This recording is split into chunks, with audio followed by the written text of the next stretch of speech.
Tiffin চাইছে, স্কুলের জন্য বেরিয়ে পড়েছে তো।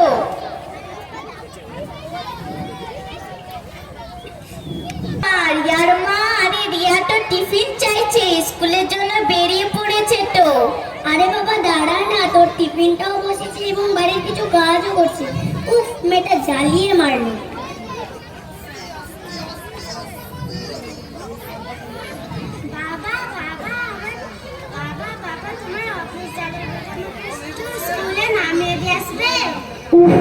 না রে সোনা, আমার অফিসে একটা গুরুত্বপূর্ণ কল আছে।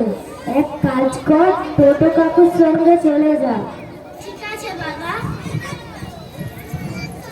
প্রতিদিনই রিয়া একই উত্তর শোনে, বাড়িতে মা বাবা কাজের চাপে ব্যস্ত।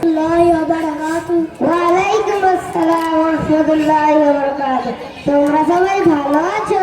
হ্যাঁ ম্যাম, আমরা সবাই ভালো আছি।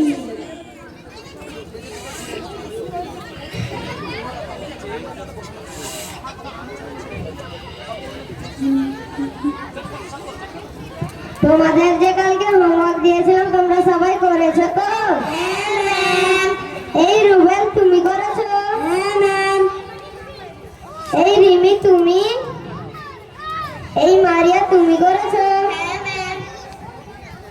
এই মিমি তুমি? হ্যাঁ ম্যাম। এই রিয়া, তোমার হোমওয়ার্কের খাতা কোথায়? ম্যাম আমি করতে পারিনি। কেন রে রিয়া, অসুস্থ ছিলিস? না ম্যাম, আমার মা রান্নার কাজে ব্যস্ত, বাবা অফিসের কাজে ব্যস্ত, তাই আমি হোমওয়ার্ক করতে পারিনি ম্যাম। জানিস যে আমার মা আমাকে প্রতিদিন হোমওয়ার্ক করতে সাহায্য করে।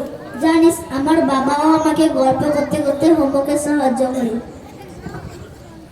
পড়া করিয়ে দেয়। আমার সবাই আমাকে পড়া করিয়ে দেয়। জানিস আমার মা বাবা না খুব ব্যস্ত, আমাকে একটু সময় দেয় না। মন খারাপ করিস না রিয়া, আমি তোকে কাল থেকে হোমওয়ার্কে সাহায্য করব। আমিও তোকে কাল থেকে হোমওয়ার্কে সাহায্য করব। আমরা সবাই মিলে তোকে কাল থেকে সাহায্য করব। আমরা সবাই মিলে কাল থেকে তোকে হোমওয়ার্কে সাহায্য করব। Thank you. আচ্ছা